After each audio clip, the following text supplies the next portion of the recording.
Antes de abordar el segundo teorema fundamental del cálculo, vamos a revisar el concepto de antiderivadas, que usualmente se conocen como integrales indefinidas. Aquí tenemos entonces la siguiente definición.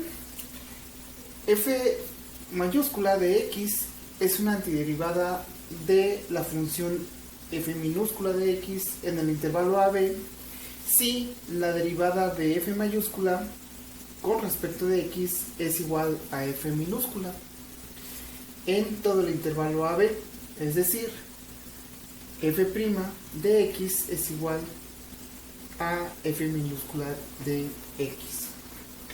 Entonces, la antiderivada es la operación inversa a la derivada. Entonces, esto es de manera análoga a muchas de las operaciones que existen en matemáticas, como es la operación inversa de sumar es restar, la operación inversa de multiplicar es dividir, etc. Entonces, tenemos el siguiente ejemplo. Sea fx, f minúscula de x, la función 3x cuadrada. Entonces, la pregunta es, ¿cuál es la antiderivada de esta función?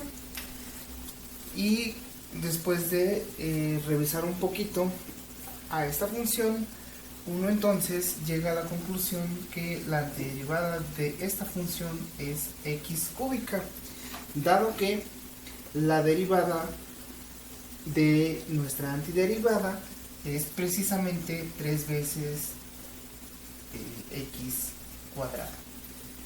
Y de esa manera podemos calcular las antiderivadas proponiendo una función y comprobando que efectivamente su derivada es igual a la función dada.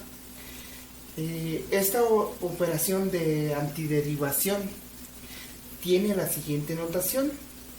Si nosotros queremos conocer la antiderivada de la función f minúscula de x, esto se indica mediante un signo de s alargada, que corresponde a la integral, y un diferencial de x, indicando que se quiere encontrar la antiderivada con respecto de la variable x.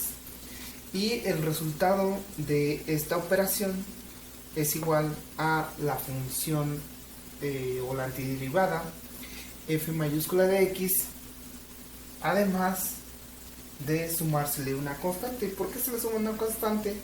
Porque si ustedes notan en el ejemplo que acabamos de ver, a la función, a la antiderivada x cúbica, si nosotros le sumamos cualquier constante, por ejemplo el 3, eso no cambia o no altera su derivada.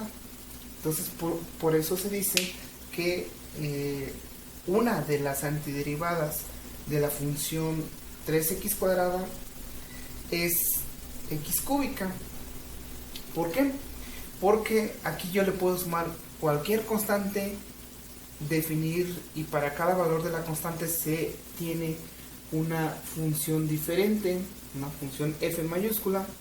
Por lo tanto, tenemos muchísimas antiderivadas para la función 3x cuadrada. Entonces, este es el papel que juega esta constante c aquí, para indicar que hay muchas antiderivadas de la función f de x. Una vez que se escribe esta igualdad, esto es equivalente a escribir lo siguiente, que la derivada del lado derecho, por la definición de la antiderivada, es igual a la derivada de f mayúscula con respecto de x, y eso es igual a la función f minúscula de x, que es precisamente la que aparece dentro del símbolo de la integral y de la diferencial. Entonces, dadas estas definiciones, ¿crees que puedas decir la diferencia entre estas dos expresiones? Te las dejo de tarea. Bueno, entonces el operador de antiderivación satisface las siguientes propiedades.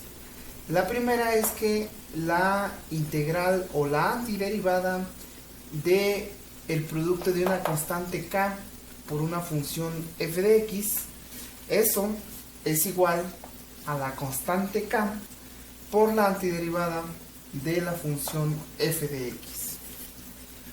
Otra de las propiedades es que la antiderivada de la suma de dos funciones f de x más g de x, eso es igual a la suma de las antiderivadas de la función f de x y de la correspondiente función g de x.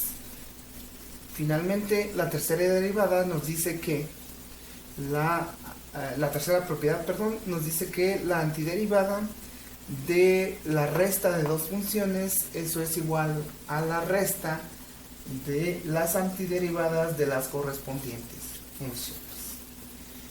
Bueno, entonces ya tenemos todas las herramientas para abordar el segundo teorema fundamental del cálculo que veremos a continuación.